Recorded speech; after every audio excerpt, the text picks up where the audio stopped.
Good morning, everyone. Thanks so much for returning or for tuning in for the very first time to our morning meeting for Dementia Care Partners. My name is Anne, and today I thought I would talk about something that is very, very important, not only for keeping ourselves in a calm place, but also for life itself, and that is breathing.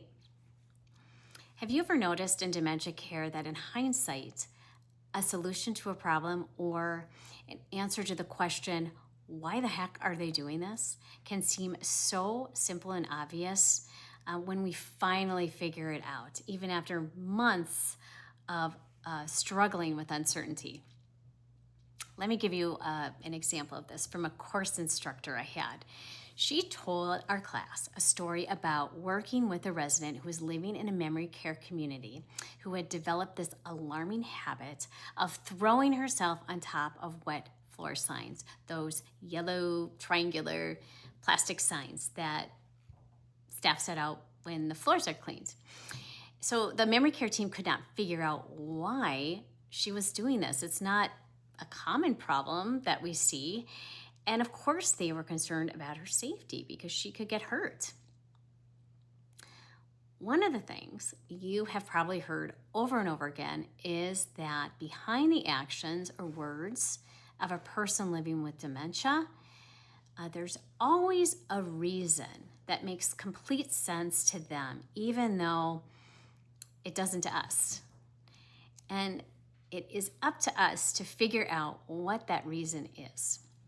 It's especially challenging when the reason isn't grounded in our reality, but the experience and emotions attached to the experience are very real to the person living with dementia.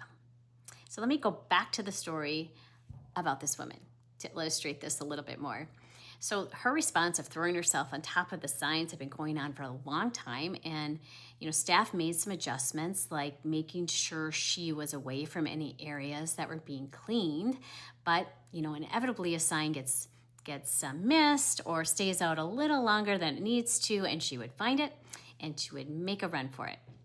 Until one day, a really savvy housekeeper was talking to her daughter, and she was explaining how perplexed the team was about this situation and asked if the daughter had any ideas about why this was happening.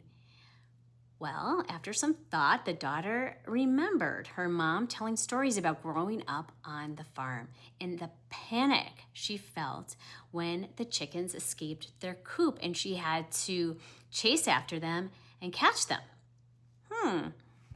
Could the woman be mistaking the yellow wet floor signs for chickens?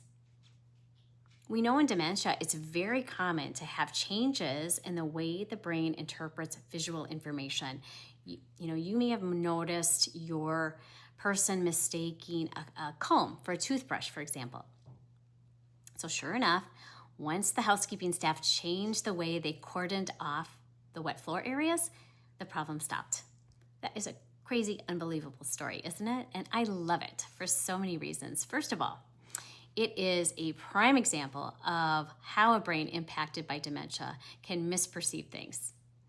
It also illustrates the importance of family input and the massive treasure chest of information you have to help with the detective work.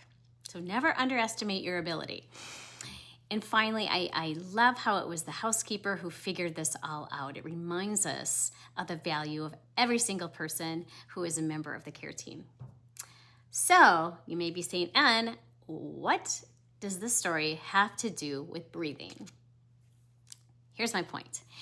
Detective work often leads us to a simple solution, and I think that breath is an instrumental tool that is often overlooked by us during times of crisis because breathing is so easy and so automatic. And I don't know about you, but I often can make things a lot harder for myself than they need to be. Pausing to take a breath helps us regain our composure. It helps us return to who we truly are at the core. We're stable. You are not frantic. You are not angry. And you are not helpless. And I want to remind you that even though you may sometimes feel that you are losing your mind to dementia, at your core, you are wise. You are creative. You are love. You are a miraculous creation. And breath work helps you return to that center that's more stable. And there's no better time to remember this, if we can, than during a time of crisis. So for today, I'd like to remind you how to do this and teach you just a few breathing techniques that can help you get back to a place of a more calm and less tension. One of the best things about this is that you don't need to remove yourself from a place or a task. You can be sitting or standing. You can be in the midst of doing the dishes. You can be setting up your person's pill box. Or for sure, do this when you're doing something nasty like cleaning up after an episode of incontinence. Breathing can happen anytime, any place, and that is the magic of this technique. So, are you ready to try? All right, I know I said you can do this anytime, any place, but let's just make this moment extra supportive. So please get into a comfy spot and close your eyes.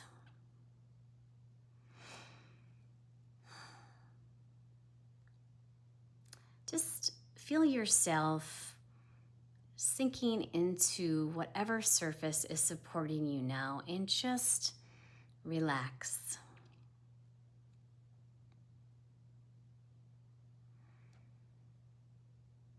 On your next breath in, I'd like you to breathe in deeply. Think about filling up your lungs from the bottom to the top. And hold the breath up at the top for a few seconds before you release it through pursed lips, like you're blowing out a candle. Let's do that again. Breathing in through your nose, filling up the bottom of your lungs first, holding that breath up at the top, and then exhaling through pursed lips. Keep going with this.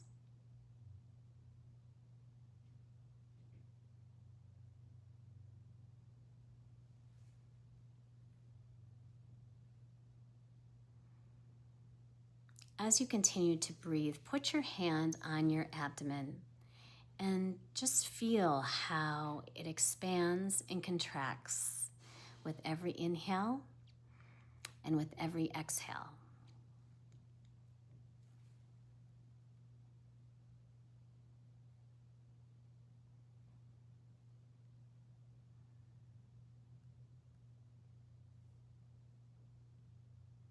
As you breathe out, allow all tension to release from your abdominal area.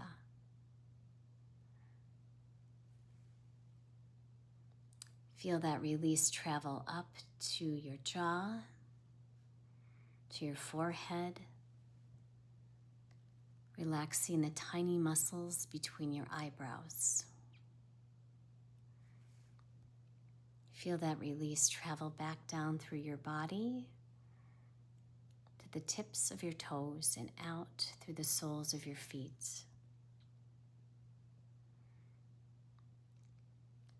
Let's just continue breathing here just like this for a few moments.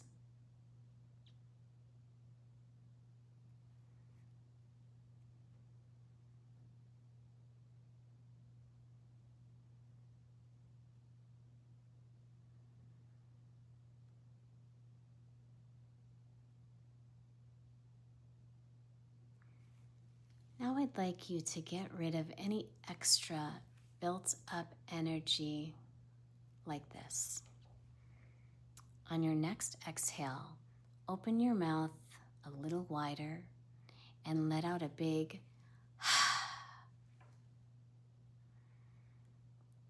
Continue with this for a few more breaths.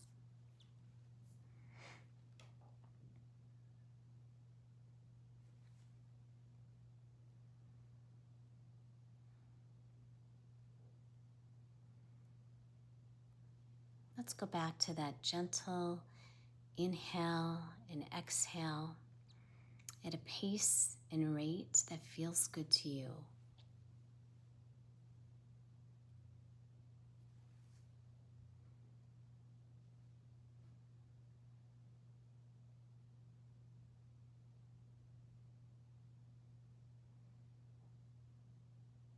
If you can, I'd like you to pause just for a moment at the bottom of your exhale before taking another breath in, and appreciate the stillness that's there in the space between breaths.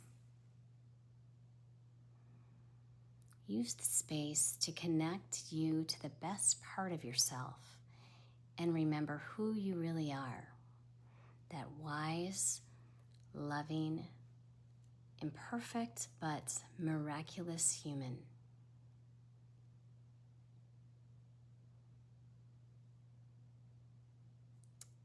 You have the power to return to this peaceful part of you with a single breath, any place, any time.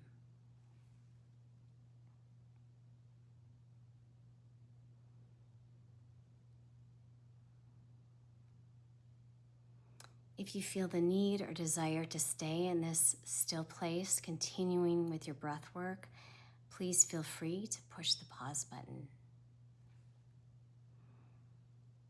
Otherwise, if you're ready to rejoin the world, please gently start to open your eyes.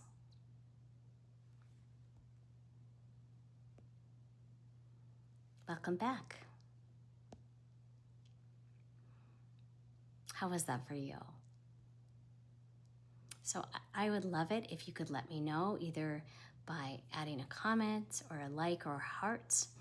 Otherwise, I have no way of knowing if these videos are worthwhile. I'd also like to ask you to do a little bit of homework between now and our next session. And don't worry, this will be the easiest homework you've ever received. The homework is to just practice using one or all of these breathing techniques at some point during your day. So breath is a gift that our autonomic nervous system gives us. The autonomic nervous system controls things that we don't even have to think about, like heart rate, feeling hungry, and our breath. So even though it's automatic and we don't have to think about it, breath can also be used in a very intentional way like this to calm ourselves down, especially when we're facing or anticipating just a moment of intensity or conflict with someone else. So please remember, you have the power to return to peace with a single breath. Good luck today. You've got this.